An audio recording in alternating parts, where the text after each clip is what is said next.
지금 창세기 6장 1절부터 8절의 말씀으로 홍수 심판에 대해서 저희가 좀 상고해 보고자 합니다.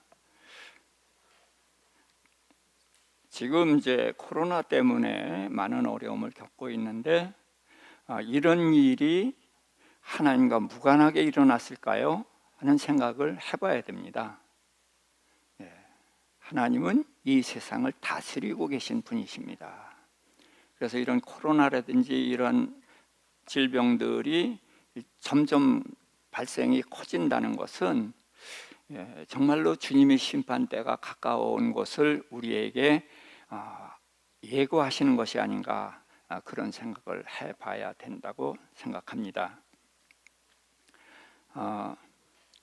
자, 오늘 읽은 본문에서 몇 가지를 좀 생각해 봐야 되겠는데, 자, 첫 번째로 하나님의 아들들이 사람의 딸들의 아름다움을 보고 그랬거든요. 그러니까 여기서 하나님의 아들이 누구냐 하는 문제가 생기죠. 하나님의 아들들이 사람의 딸들의 아름다움을 보고 그래서 이제 혼인을 하고 그것이 이제 하나님의 마음에 기뻐하지 않으셨다는 거예요. 그래서 하나님께서 하나님의 영이 떠나겠다고 하셨고 그들의 날은 120년이 되리라 하셨고, 그러면서 그 땅에 네피림이 있었다 하는데 네피림은 거인들을 말합니다. 거인들이 있고 그들이 이제 용사고 고대 명성이 유명한 자들이 이제 등장을 하고, 그래서 하나님이 이제 심판을 하시거든요. 그런데 여기서 하나님의 아들들이 누구냐 하는 것을 생각을 해봤는데, 성경에는 짝이 있거든요. 그래서 욥기 1장 7절 8절에 하나님의 아들에 대한 말씀이 기록되어 있어요. 함께 읽을까요? 하루는 하나님의 아들들이 와서 여호와 앞에 섰고 사탄도 그들 가운데 온지라. 여호와께서 사탄에게 이르시되 내가 어디서 왔느냐? 사탄이 여호와께 대답하여 이르되 땅을 두루 돌아 여기저기 다녀왔나이다. 아멘. 그래서 하나님의 아들들이 여호와 앞에 섰다. 그럼 여기서 하나님의 아들이 누구겠어요? 믿는 사람? 아니죠. 천사를 말한다는 건 누구나 인정을 해요. 사탄도 타락한 천사죠. 그러니까 천사들이 있는 곳에 사탄도 왔고 거기서 이제 천상회의를 했다라고 이제 우리가 그렇게 이야기를 합니다.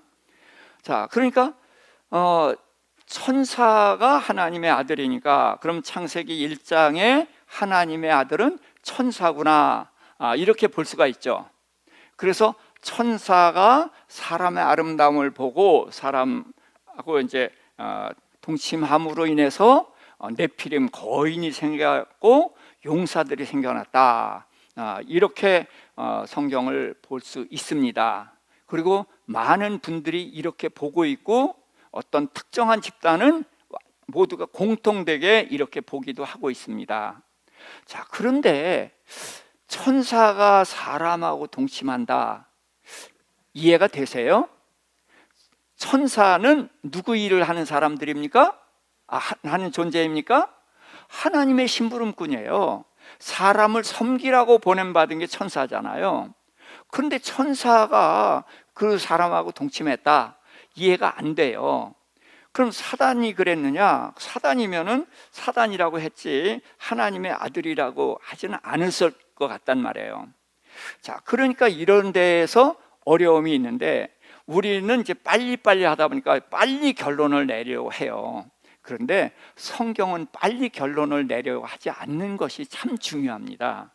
왜 그러냐면 하나님의 말씀에 내 생각은 너희 생각과 다르고 내 길은 너희 길과 다르다. 어떻게 다르냐?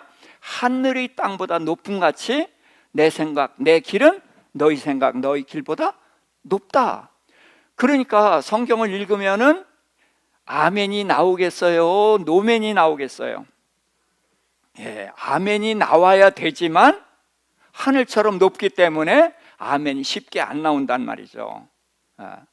그래서 여러분들이 같이 믿음이 좋은 분은 아멘 하지만 저같이 의심 많은 도마는 노멘 그러거든요. 그런데 문제는 하나님의 뜻이 높기 때문에 답이 쉽게 나오지 않는다는 거예요. 그러면은 높기 때문에 어려운 건 분명하지만 그걸 우리에게 주셨기 때문에 우리가 그 답을 알 수가 있어야 되거든요. 그래서 답을 찾는데 우리는 본문을 읽고서 바로 답을 찾는 경향이 있는데 그렇게 해서 답이 나오는 것은 별로 없어요. 특히 깊은 것은 이렇게 답이 다른데 감춰져 있거든요. 그래서 보물처럼 감춰져 있는 것을 찾아내는 것이 중요합니다. 그래서 여기는 하나님의 아들이 천사니까 천사들인가 라는 의문을 가져야 되고 의외로 적지 않은 사람이 천사라고 믿는다는 거예요. 그러면은 우리는 그럼 어떻게 해야 되느냐? 그래서 성경에 보면 또 이런 말씀이 있어요.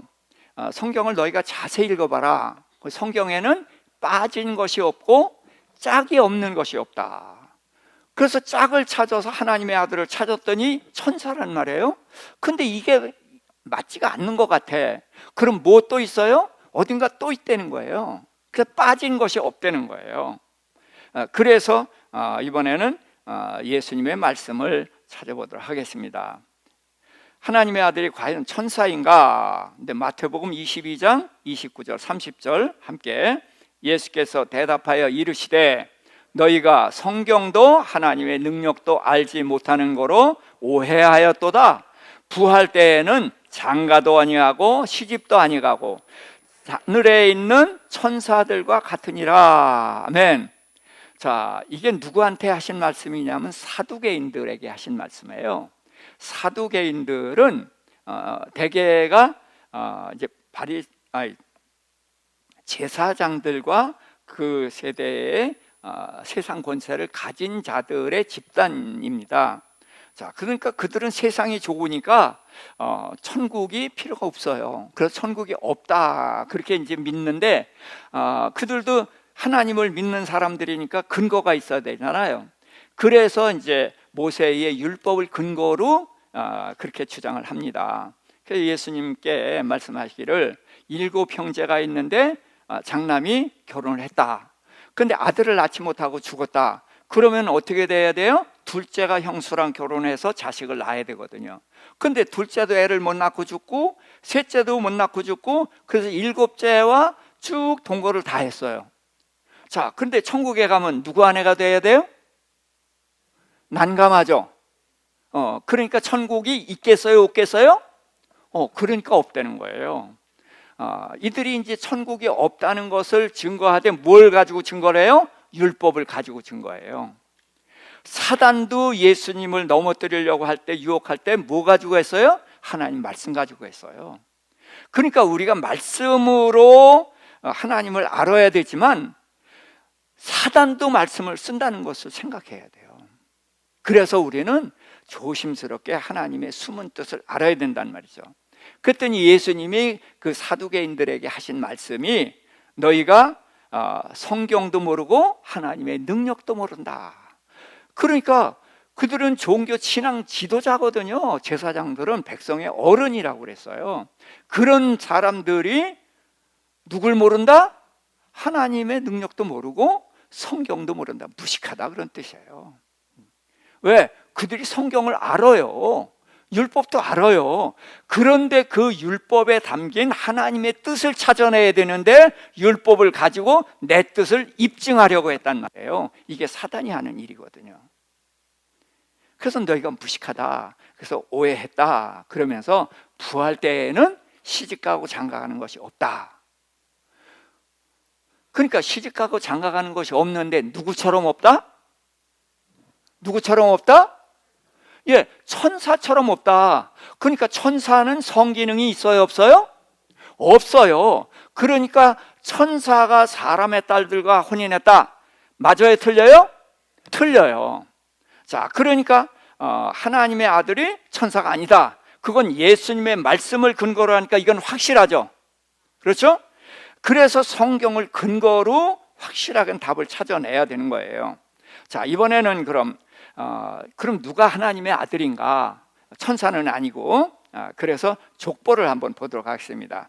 가인의 족보인데 가인이 아벨을 죽였고 그랬을 때 이제 하나님이 네가 아벨을 죽였기 때문에 땅이 저주를 받아서 아무 소출도 내지 않을 것이고 그래서 너는 이제 떠돌이 나그네가 될 것이다 라고 말씀을 하셨단 말이에요. 그때의 이제 이야기입니다. 4장 15절부터 17절 시작. 여호와께서 그에게 이르시되 그렇지 아니하다. 가인을 죽이는 자는 벌을 7배나 받으리라 하시고 가인에게 표를 주사 그를 만나는 모든 사람에게서 죽임을 면하게 하시니라. 가인이 여호와 앞을 떠나서 에덴 동쪽 놋 땅에 거주하더니 아내와 동침함에 그가 임신하여 에녹을 낳은지라. 가인이 성을 쌓고 그의 아들의 이름으로 성을 이름하여 에녹이라 하니라. 아멘. 자, 가인이 그 말을 듣고서 이제 나그네가 돼야 되는데 내가 떠들이로 다니다 보면 다른 사람이 나를 죽일까 봐 두렵습니다. 그랬더니 하나님께서 표를 주셨어요. 그래서 이런 카드나 그런 걸 준 게 아니라 그 당시에는 하나님과 직접 대화하는 시대잖아요. 그러니까 가인을 딱 보면 가인의 이마에 이제 어디 표가 딱 있어. 그래서 이 사람은 살인자인데 이 사람을 죽였다가는 벌을 몇 배? 7배 받는다라고 돼 있단 말이에요. 그러니까 가인을 죽일 사람이 있어요, 없어요? 없죠. 그래서 하나님이 보호해 주신다고 했는데 가인이 어떻게 했다고요? 어떻게 했다고요? 여호와 앞을 떠났어요. 여호와 앞을 떠나서 아내를 만나서 결혼을 해서 아들을 낳고 그 다음에 또 뭘 했어요? 성을 쌓았어요. 자, 성은 뭐 하는 데 쓰죠? 만리장성 관광하는 데 쓰이잖아요. 관광하라고 만들어요? 적으로부터 나를 보호하기 위해서 만드는 것이 성이란 말이에요. 그러면은 가인이 성을 쌓은 것은 누구도 나를 해치지 못하게 하겠다는 거죠. 근데 그 말을 뒤집어 보면은 하나님이 보호해 주겠다고 하셨는데 그 말을 믿은 거예요? 버린 거예요? 버린 거예요. 그러니까 가인은 하나님을 떠났고 하나님의 말씀을 버렸어요. 그러니까 가인과 하나님의 관계가 아직도 붙어 있어요? 끊어졌어요? 끊어졌어요. 그러니까 가인이 하나님의 아들인데 하나님의 아들이라고 할 수가 있어요? 없어요? 없어요. 그럼 뭐라고 불러야 돼요? 강아지라고 부를 수는 없잖아요. 사람이잖아요. 그래서 하나님과의 관계가 끊어졌기 때문에 사람 이렇게 부른 거란 말이죠. 이해가 되시죠? 그래서 이제 가인이 사람의 조상이 되는 겁니다. 근데 가인의 족보를 보니까 밑에 몇 대예요? 6대 6대가 나왔습니다. 그리고 이제 가인의 후손이 한 일이 뭐냐 하면은 일부 다처제 만들고 살인을 주제로 노래하고 그런 악한 일들이 이 가인의 후손에서 나온 거예요. 자, 이번에 이제 6장을 가보도록 하겠습니다. 5장입니다. 5장 1절부터 5절 함께. 이것은 아담의 계보를 적은 책이니라. 하나님이 사람을 창조하실 때에 하나님의 모양대로 지으시되 남자와 여자를 창조하셨고 그들이 창조되던 날에 하나님이 그들에게 복을 주시고 그들의 이름을 사람이라 일컬으셨더라. 아담은 자기의 모양 곧 자기의 형상과 같은 아들을 낳아 이름을 셋이라 하였고 아담은 셋을 낳은 후에 800년을 지내며 자녀를 낳았으며 그는 930세를 살고 죽었더라. 아멘. 자, 하나님이 사람을 만든 기준이 뭐예요? 하나님의 모양대로 하나님의 형상대로 만들었죠. 그럼 하나님의 모양과 형상이 뭐냐 했을 때 이 모양과 형상이라는 단어가 또 한 번 나왔어요. 누가? 아담이 아들을 낳았는데 그 만든 아들을 낳은 기준이 뭐예요? 자기의 모양, 자기의 형상과 같은 아들. 그러니까 모양과 형상은 아들을 나타내는 표현이다. 이해가 되죠? 그러니까 하나님이 사람을 지을 때 자기 모양, 자기 형상으로 지었으니까 사람은 하나님의 누구? 아들. 예, 그렇습니다. 그래서 이 아담과 셋으로 이어지는 족보에 하나님의 형상, 하나님의 모양대로라는 말을 다시 한번 쓰고 그래서 아담에게 셋이 아들인 것처럼 이 아담은 누구다? 하나님의 아들이다, 그걸 나타내고 있는 거예요. 그런데 가인의 족보에는 그 얘기를 안 하셔요. 그래서 사람은 하나님의 자녀인데 가인은 하나님을 떠나고 하나님의 말씀을 버렸기 때문에 하나님과의 관계가 끊어져서 사람이 된 거고, 그 이외에는 아담의 계속 후손은 여전히 하나님의 아들이었다. 이해가 되시죠? 자, 그래서 거기에 보면 10대예요. 아담 셋 해서 10대입니다. 자, 요 10대인 것을 조금 염두에 두시길 바라요. 자, 그 다음에 이제 창세기에 보면 족보가 많이 나와요. 이 족보에 대해서 한번 살펴보도록 하겠습니다. 자, 첫 번째 가인의 족보는 6대가 나왔고 나이가 안 나와요. 그런데 아담의 족보는 10대가 나오고 나이가 나오거든요. 그리고 몇 살의 아들을 낳은지도 나와요. 그러니까 하나님의 아들의 족보와 버림받는 사람의 족보가 다 나오지만 사람의 족보는 대충 나온다, 그렇게 이해가 되죠. 자, 그 다음에 창세기 11장 10절부터 32절은 노아의 후손 셈에서부터 아브라함까지 족보가 나오는데 여기도 몇 대? 10대. 그러니까 아담부터 노아까지가 10대, 또 셈부터 아브라함까지가 10대, 또 룻기에 보면은 다윗의 족보가 나오는데 다윗의 족보도 10대로 이렇게 나와요.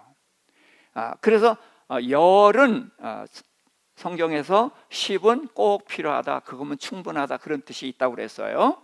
그래서 하나님의 자녀들의 족보는 10대 10대로 해서 우연히 나온 게 아니라 철저하게 하나님의 섭리 속에서 이렇게 굴러가고 있다, 그것을 우리에게 보여주시는 거예요. 자, 그 다음에 25장에 보면 이스마엘의 족보가 나오죠. 이스마엘은 누가 낳았죠? 누구의 후손? 아브라함의 후손. 근데 누가 낳았어요? 몸종 하갈이 낳았어요. 자, 그래서 아브라함의 족보에 들어갑니까? 못 들어갑니까? 못 들어가요. 그런데 거기에도 나이가 없고 그냥 있어요. 그 다음에 에서의 족보가 나오는데, 자, 에서는 누구의 후손이죠? 이삭. 자, 이삭이 리브가에게서 낳은 아들이 에서와 야곱이에요. 쌍둥이에요. 자, 쌍둥이면은 형제죠. 그러면은 같은 족보에 들어가야 돼요? 족보가 갈라져야 돼요? 같은 족보에 들어가야 돼요. 근데 같은 족보가 아니라 아예 갈라져서 다른 족속이 돼버리거든요. 그러니까 이상한 거예요. 근데 야곱에게는 아들이 몇 명이에요? 12. 12를 누가 낳았어요? 4명의 여자가 낳았어요. 그런데도 이걸 한 족속이거든요. 그러니까 이상하죠. 자, 아브라함이 2 아들 낳았는데 하나를 버려요. 또 이삭은 리브가를 통해서 쌍둥이를 낳았는데 하나가 버려져요. 근데 야곱은 4 여자를 통해서 낳는데 이게 한 족속이 된단 말이죠. 여기에 뭔가 있는 거예요. 그래서 이스마엘은 누구냐? 오늘날 우리로 말하면 육체의 후손이에요.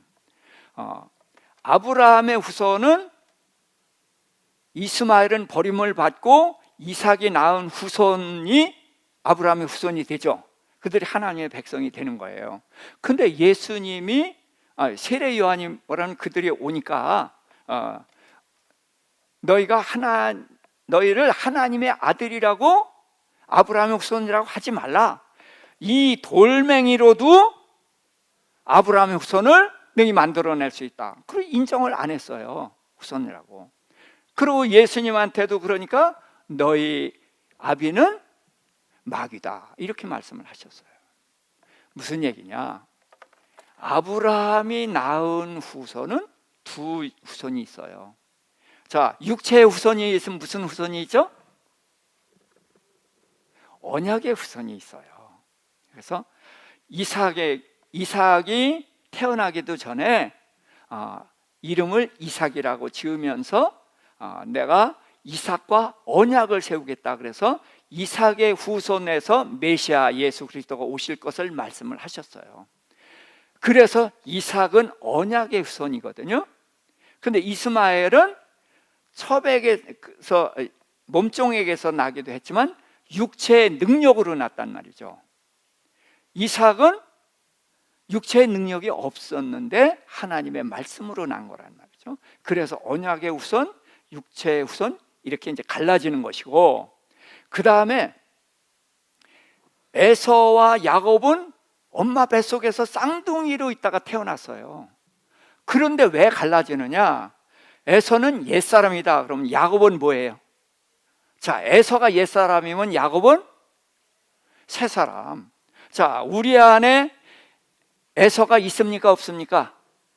있어요. 야곱이 있습니까? 없습니까? 있어요. 옛사람도 있고 새사람도 있어요. 리브가 뱃속에 옛사람, 새사람이 있는 것처럼 우리 몸뚱이 속에 옛사람, 새사람이 있다는 거예요. 근데 하나님 누굴 버렸어요? 옛사람을 버렸어요. 그리고 새사람을 하나님이 사랑하셔서 데려가시거든요. 그래서 옛사람은, 우리 안에 옛사람은 어디서 왔어요? 흙에서 왔어요. 흙에서 와서 흙을 먹다가 흙으로 돌아가요. 아침에 맛있는 거 드셨지만 재료가 뭐예요? 흙이에요. 우리 몸이 재료가 뭐예요? 흙이에요. 그래서 흙에서 왔다가 흙을 먹다가 흙으로 돌아가는 것이 이게 인생이에요.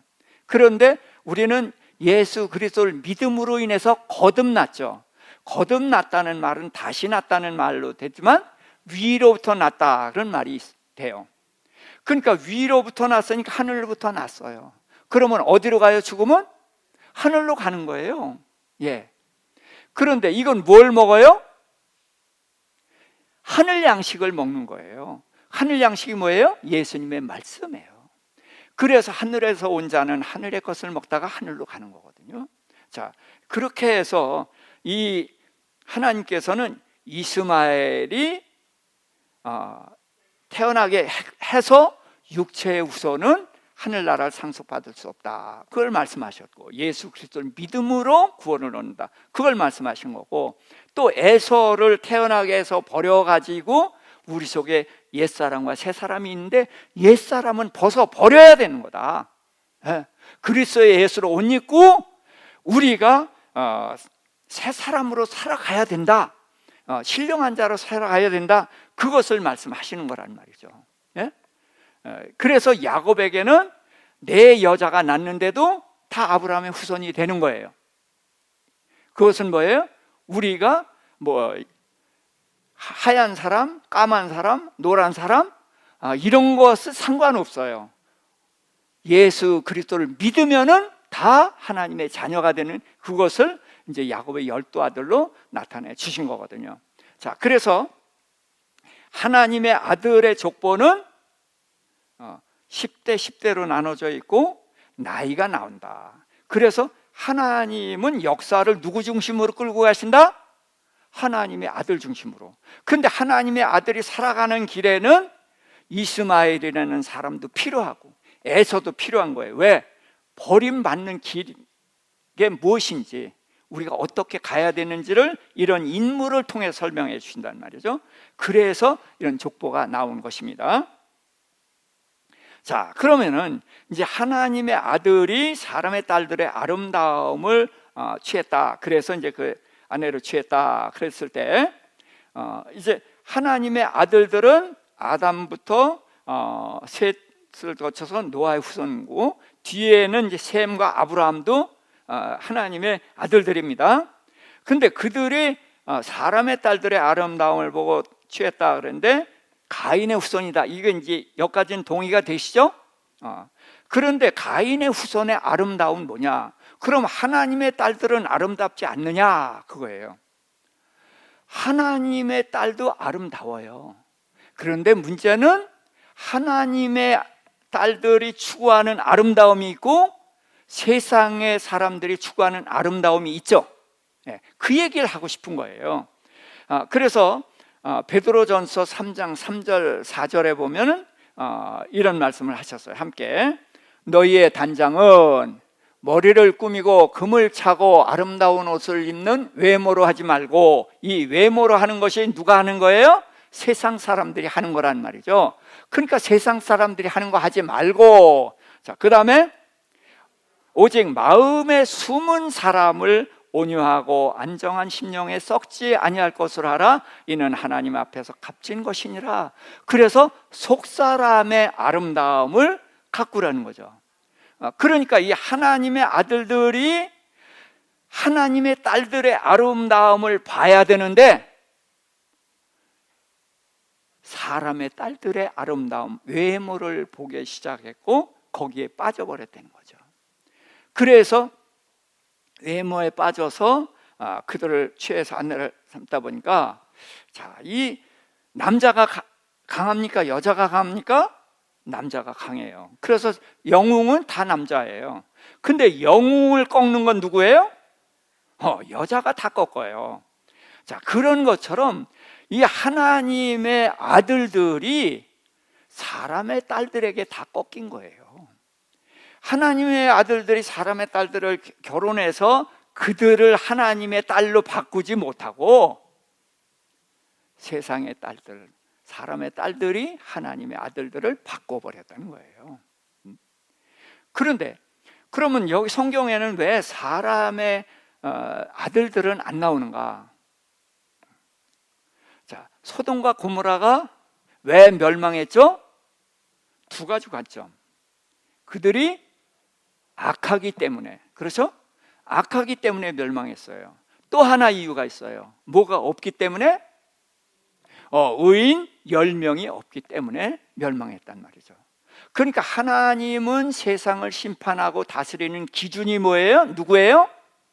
사람 아니에요. 하나님의 아들들이에요. 사람의 딸들이 이렇게 악한데 사람의 아들들은 얼마나 악한지 더 말할 필요가 없죠.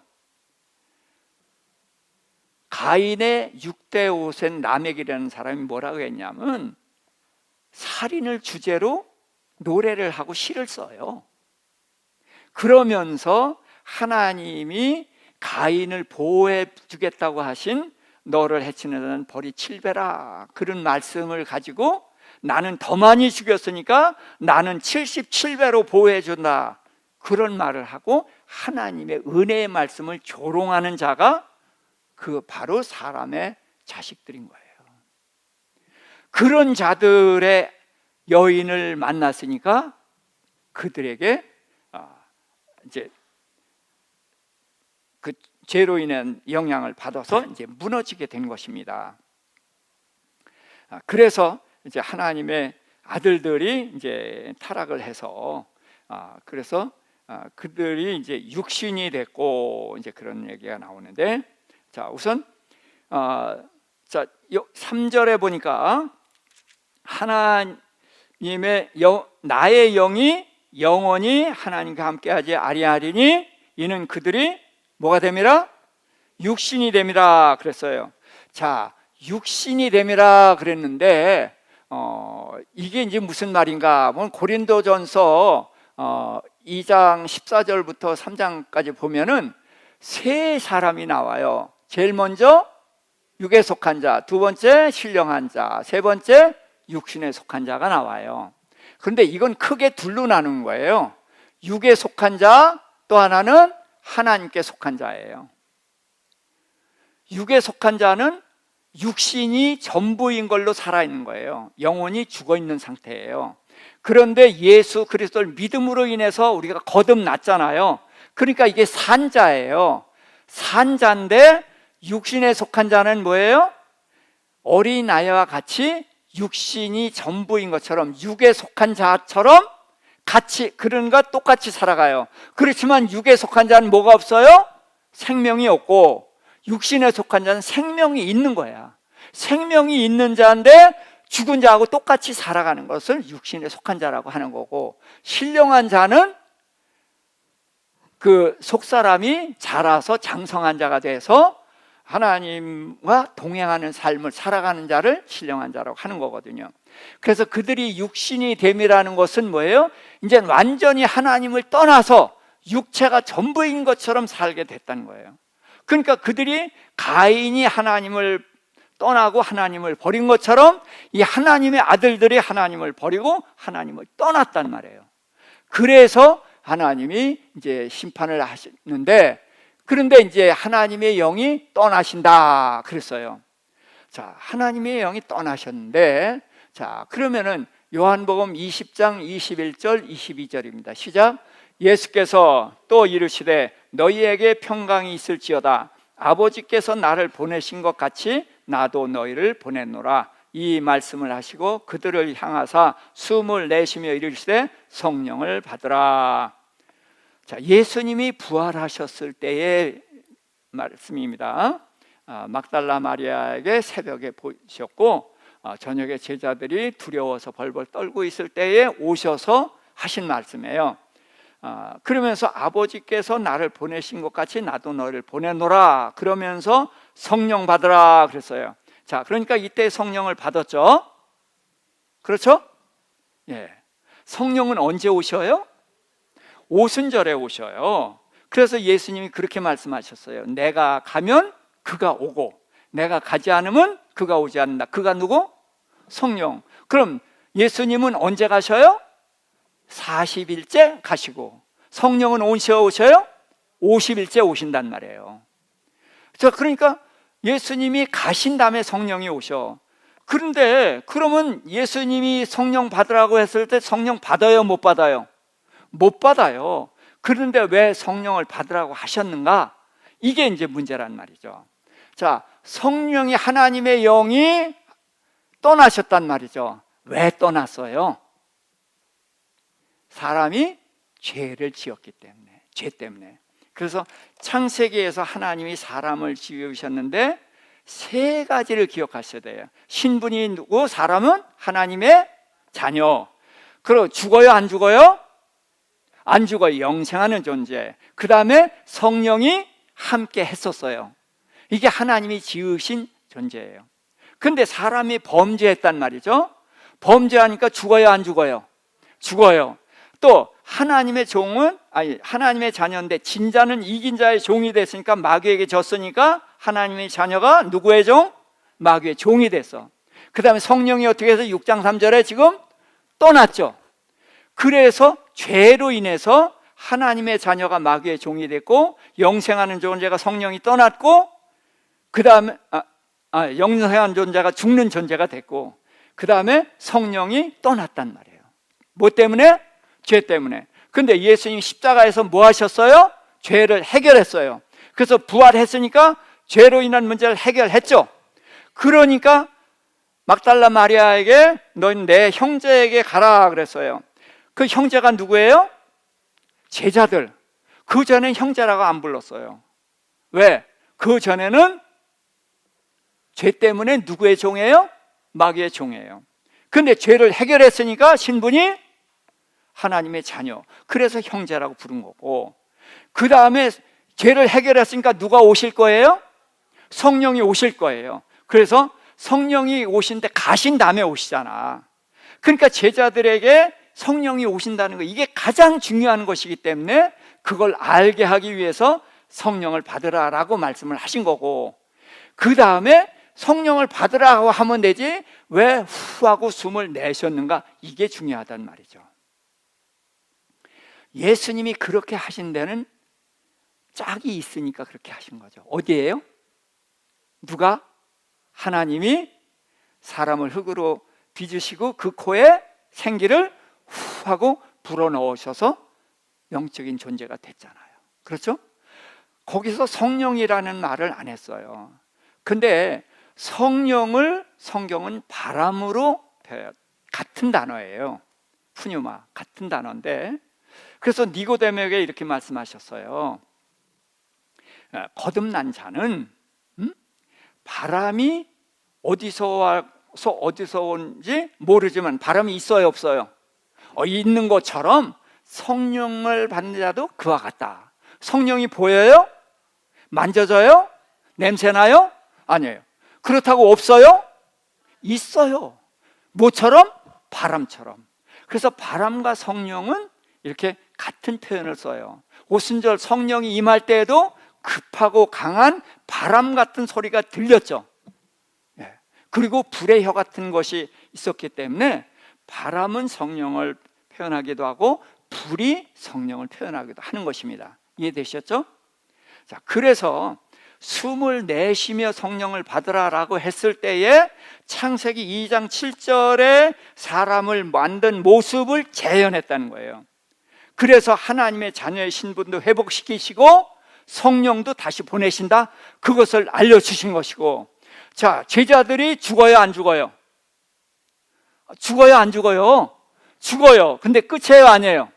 아니죠. 다시 살고 영원히 살잖아요. 그래서 영생을 주신 거예요. 그래서 하나님이 창세기에 지으신 하나님의 자녀의 신분을 예수님이 회복시키시고 영생을 회복시키시고 성령을 다시 부어주셨단 말이죠.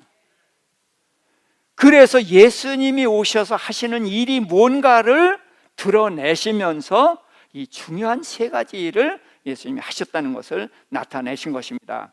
그래서 하나님의 성령이 떠났는데, 자, 문제는 그러면 창세기 6장에서 떠났으니까 예수님 오실 때까지 성령 이야기가 없어야 되죠. 그렇죠? 근데 성령 이야기가 나와요 안 나와요? 구약의 성령 이야기가 나와요. 그러니까 그 성령하고 구약의 성령은 다른 분인가? 그런 수도 있어요. 근데 성경 어디를 봐도 성령이 다른 분이라는 표현은 없거든. 그런데 떠난 성령인데 어떻게 된 건가 하는 질문을 하게 돼요. 자, 그래서 성령이 어떤 분인가, 그걸 좀 살펴보도록 하겠습니다. 자, 성령의 이름이 여럿 있어요. 자, 누구의 영?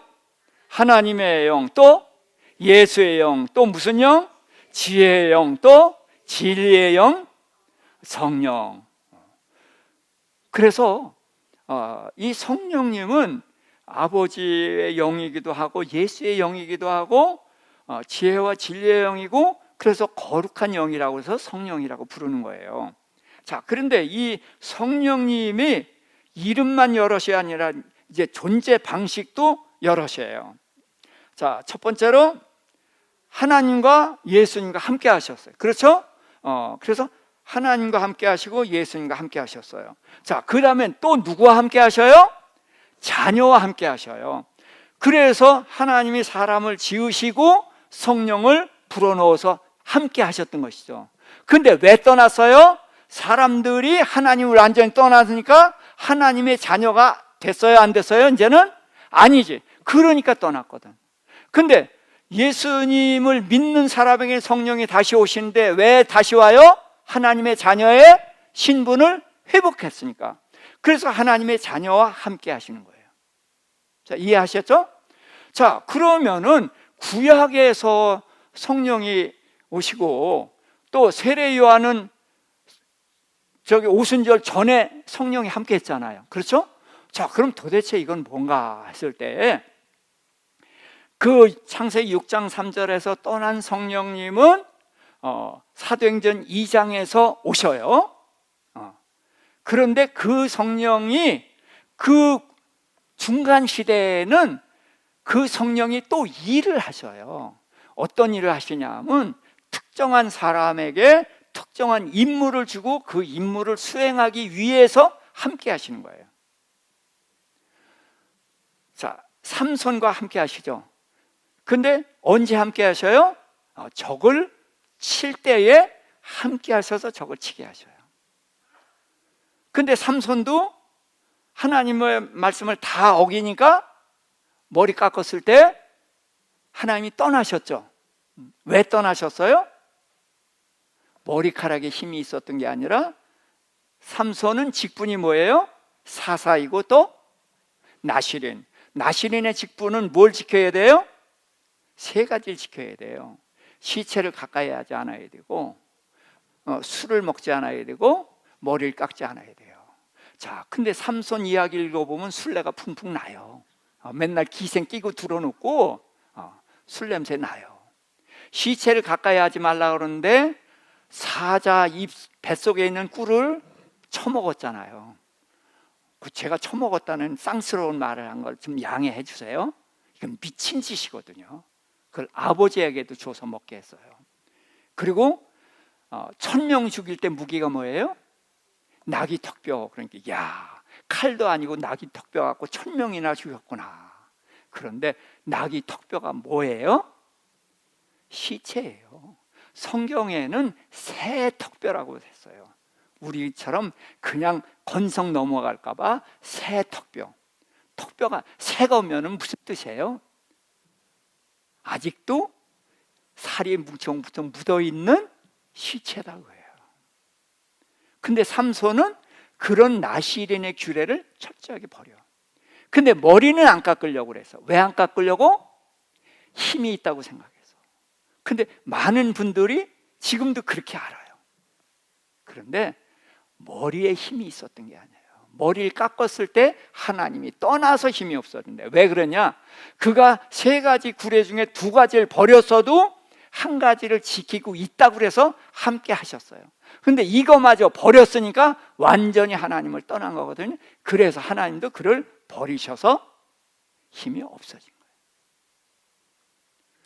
자, 그래서 구약 성경에는 하나님께서 선지자에게 함께 하시고 또 왕에게 함께 하시고, 그렇죠? 그래서 사울에게 함께 하셨는데 사울이 하나님을 말씀을 버렸잖아요. 그러니까 그 사무엘 선지자를 통해서 이렇게 말씀하셨어요. 당신이 하나님의 말씀을 버렸으므로 하나님도 당신을 버려. 이런 거 같이 하자니까요. 그래야 재미있잖아요. 당신이 하나님의 말씀을 버렸기 때문에 하나님도 당신을 버려. 왕이 되지 못하게 하겠다. 그런 거예요. 그래서 구약 시대에는 하나님께서 특정한 인물을 위해서 함께 하시기도 하고 떠나시기도 하고 버리기도 하셨다. 그러나 예수님을 믿는 우리에게 오신 성령님은 떠났다 오셨다 하는 것이 아니라 오셔서 우리 안에 계시고 고아처럼 버려두지 아니하시고 우리를 이끌어 가시고 보호하시고 인도하신다. 그래서 내주하신다라는 말을 하는 것입니다. 그러고서 이제 사역 방식이 있어요. 자, 성령인데 인격체인데 양적 개념이 있잖아요. 성령 충만하다, 성령을 한량없이 부어주셨다, 이런 말씀이 있죠. 그러니까 양적 개념이 있잖아요. 그래서 여호와의 증인들은 성령은 물질이다, 어떤 능력이나 그런 거다. 그래서 인격체로 인정을 안 하는 거예요. 그래서 성령을 부인하니까 여호와의 증인들은 맹숭맹숭하고 따지고 정죄하고 그 일밖에 못하는 거예요. 그런데 성령은 우리 안에 들어오셨는데 떠나요, 안 떠나요? 안 떠나요. 그런데 여러분들이 늘 성령 충만하길 원하시죠? 그거 원하지 않는 분 있어요? 다 원해요. 근데 늘 성령 충만하셔요? 안 하시죠? 그럼 어떤 때 성령 충만을 느껴요? 일반적으로 기도를 할 때, 그렇죠? 기도를 열심히 할 때 성령 충만을 느끼고, 또 하나님의 말씀대로 살아가고 주님과 동행할 때에 그런 것을 우리가 느껴요. 그리고 우리가 정말 하나님의 말씀대로 살아가야 되는데 쉬워요, 어려워요? 어려워요. 그럴 때에 하나님께서 성령을 기름 부으셔서 우리가 세상을 이기면서 세상을 향해서 나아갈 수 있게 해주시거든요. 그래서 성령을 양적 개념으로 설명을 하셔요. 네, 이해되시죠?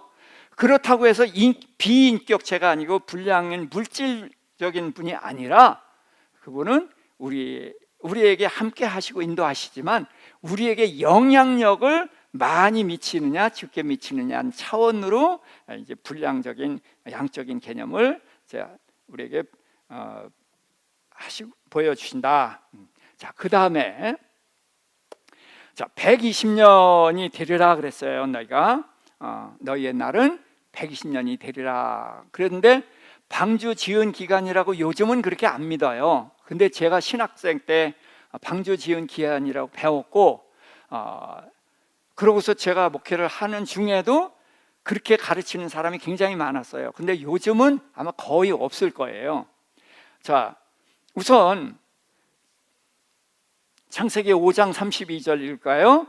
노아는 500세 된 후에 셈과 함과 야벳을 낳았어라. 그 다음에 6장 11, 12절 노아가 600세 되던 해 2월 17일이라 그날에 큰 기품의 샘들이 터지며 하늘의 창문이 열려 40주야를 비가 땅에 쏟아졌더라 그랬습니다. 그래서 500세에 셈과 함과 야벳을 낳았고 600세에 홍수가 났어요. 그럼 방주는 언제 지었어요? 낳기 전에 지었어요? 아니에요. 낳은 후에 너와 내 아내와 내 아들과 내 자부들과 함께 들어가라 그랬어요. 그러니까 아들들이 있을 때에 졌으니까 100년 미만이에요. 이해되시죠? 그러면은 그게 뭐냐 그랬을 때에 창세기 5장에 이제 그 하나님의 아들이 족보가 나오는데 아담이 930세 건너뛰어서 에녹이 자 이런 건 여러분들이 1년이 365일인데 에녹은 365년을 살고 하나님이 데려가셨어요. 그래서 에녹을 통해서 우리에게 이 세상이 전부가 아니라 하늘나라가 있다는 것을 여기서부터 알려주신 거예요. 자, 그 다음에 에녹의 아들 무드셀라가 가장 오래 살았어요. 몇 년? 969년. 그의 아들 라멕이 가장 단명했어요. 몇 년? 777. 이게 가장 했어요.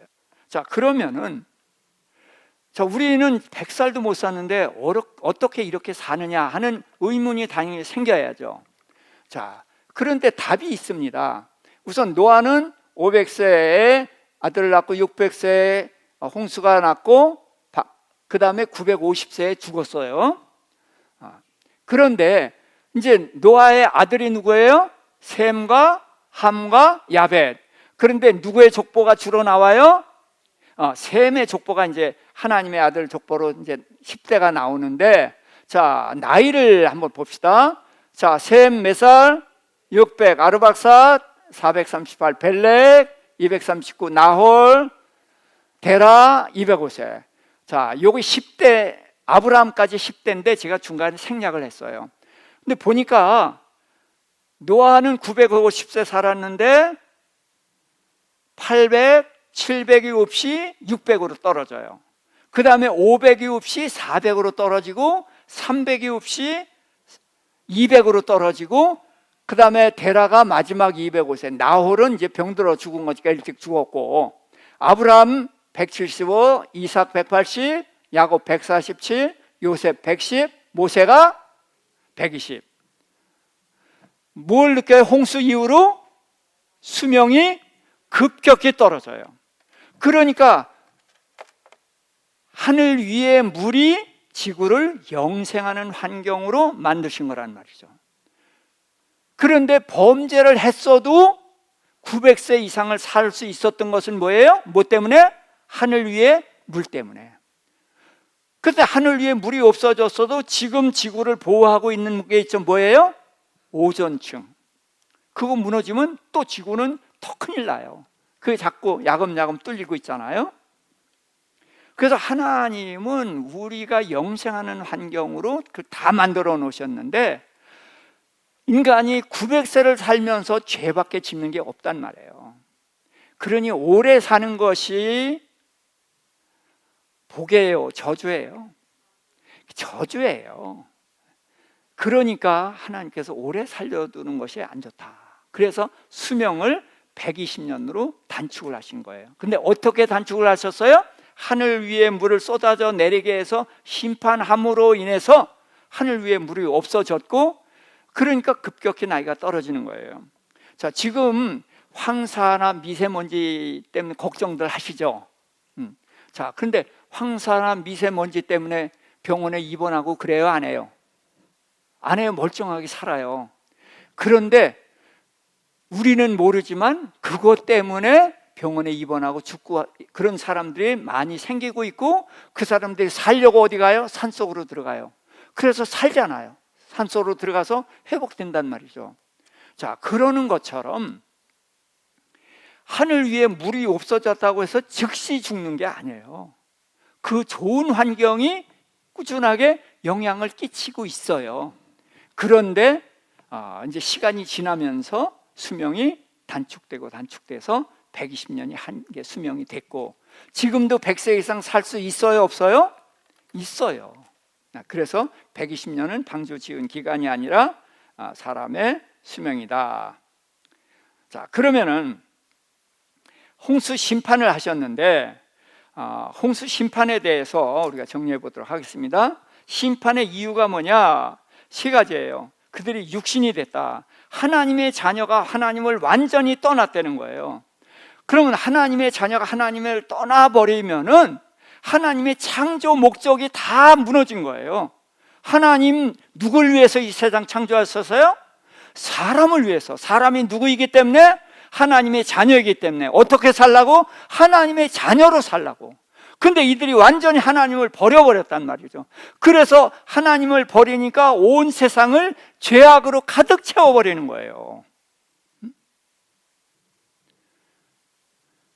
그리고 그들이 하나님을 떠나다 보니까 생각하고 계획하는 이런 모든 것들이 항상 악하게 돼버렸다는 거예요. 이게 하나님이 없는 사람의 모습인 거예요. 그렇기 때문에 하나님은 이들을 심판을 하시는 것입니다.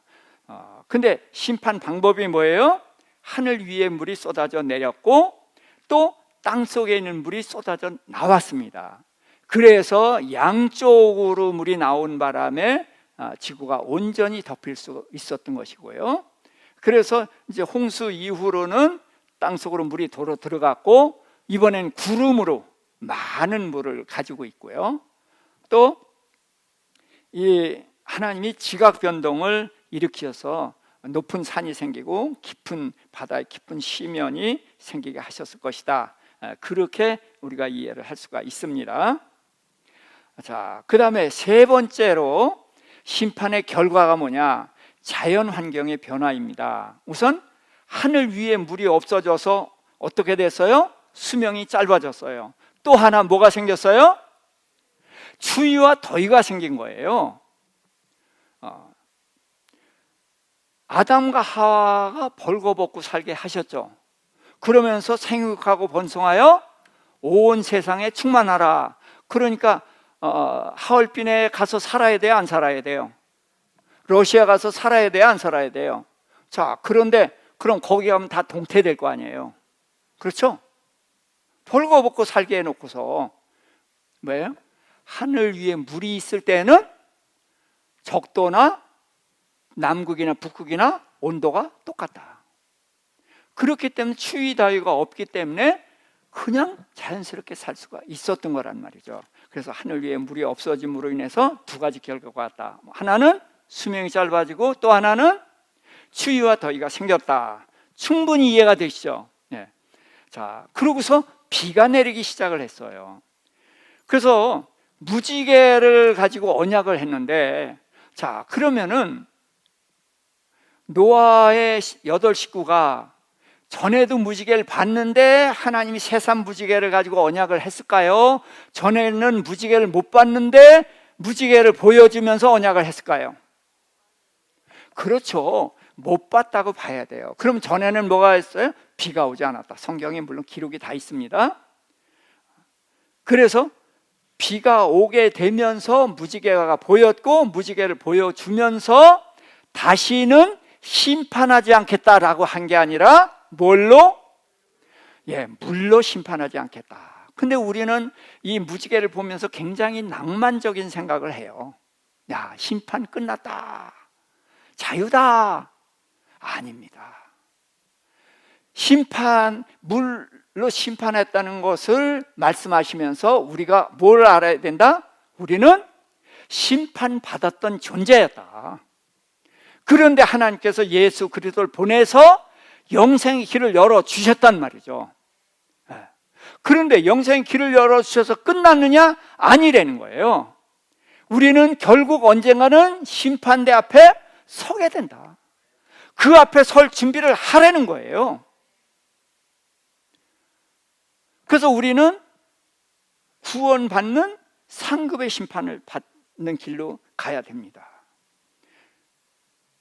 근데 성경에 보면 예수님이 이런 말씀하셨어요. 길이 두 가지가 있다. 문이 넓은 문이 있고 좁은 문이 있다. 그런데 생명으로 인도하는 길은 어떤 문이다? 좁은 문이다. 근데 그 문은 좁아서 사람들이 많이 찾는다, 안 찾는다? 안 찾는다. 근데 많은 사람들이 넓은 길로 가는데 그 길은 어떤 길이다? 멸망길이다. 그러니까 이 넓은 길은 누가 가는 길? 믿지 않는 사람들이 가는 길. 좁은 길은 믿는 사람들이 가는 길. 아니에요. 성경에서는 믿지 않는 사람들은 아예 얘기를 안 해요. 사두개인 보고도 예수님 책망하셔야 하나요? 안 해요. 너희가 오해했구나. 너희는 하나님 자녀 아니야. 아예 상대를 안 하는 거예요. 그래서 좁은 문, 넓은 문이 다 누구에게 있는 문이다? 우리 믿는 사람에게 있는 문이라는 거예요. 그렇기 때문에 우리는 좁은 문, 좁고 협착하지만 생명으로 인도하는 그 길을 향해서 가야 되는 것이라는 거죠.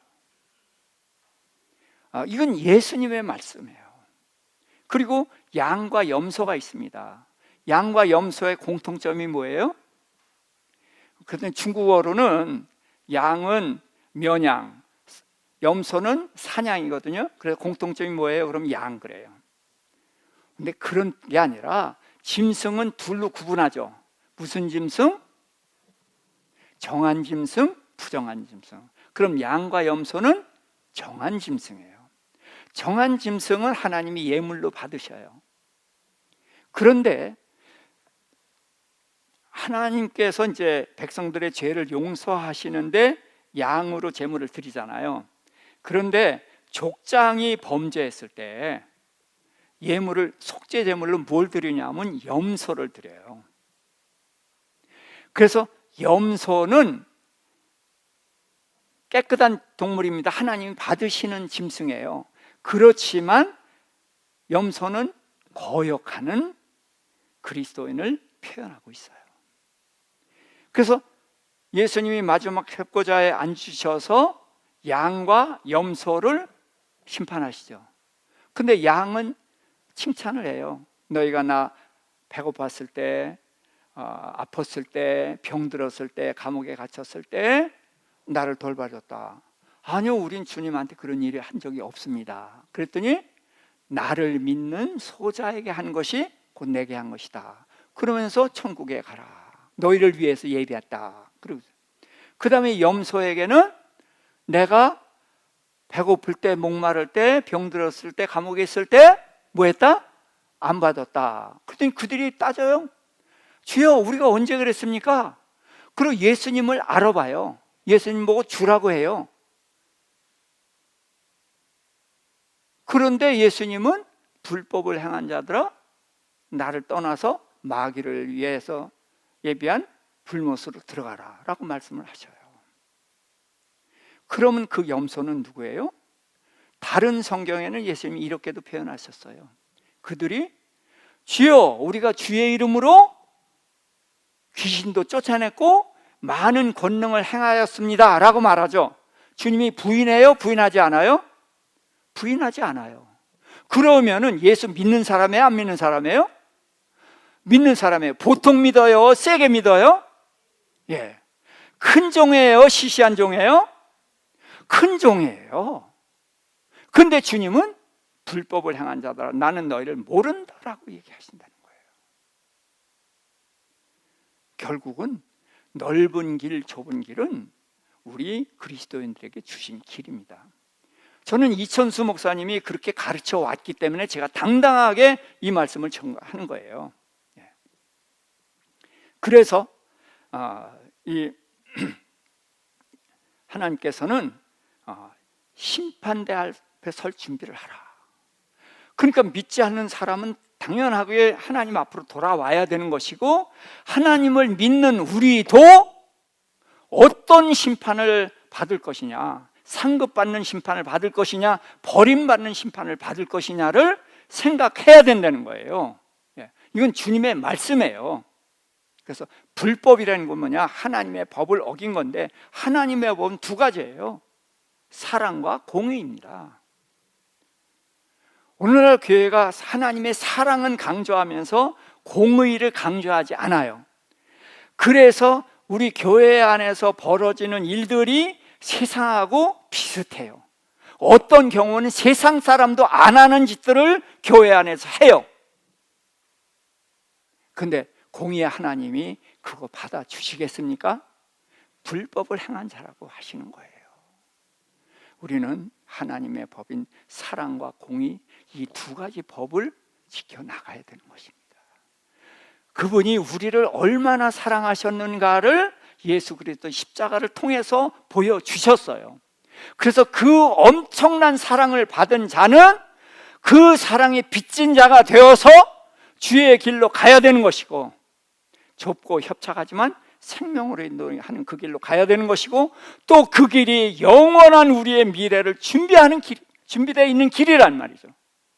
그래서 우리는 이 심판대 앞에 설 것을 준비하는, 안일한 삶이 아니라 전심전력해서 표대를 향해서 달려가는 우리 모두 될 수 있기를 주님의 이름으로 축복합니다. 기도하십시다. 하나님 아버지, 노아의 홍수를 통해서 하나님의 자녀의 마땅히 가야 할 바에 대해서 상고해 보았습니다. 하나님 아버지, 저희로 하여금 우리가 하나님의 자녀인 신분을 잊지 않게 하여 주시옵시고, 그 하나님의 은혜와 사랑을 잊지 않게 하여 주시옵시고, 우리를 부르신 그 하나님의 크신 계획을 잊지 않게 하여 주시옵시고, 우리를 위하여 천국에 예배하신 그 아름다운 것들을 놓치지 않게 하여 주시옵소서. 그래서 허락하신 그 모든 것을 다 받아 누릴 수 있는 그런 저희들 다 될 수 있도록 하나님 심판대 앞에 설 준비하는 저희 모두 되게 하여 주시옵소서. 이제는 우리 주 예수 그리스도의 구속의 은혜와 우리 아버지 하나님의 만극하신 사랑하심과 성령님의 내주 교통 감화 인도하심이 이제는 하나님 앞에 바로 살아가기를 소망하며 결단하는 우리 모든 성도님들과 그 가정과 일터와 우리 산성교회 위에 이제로부터 영원토록 함께 하실지어다. 아멘.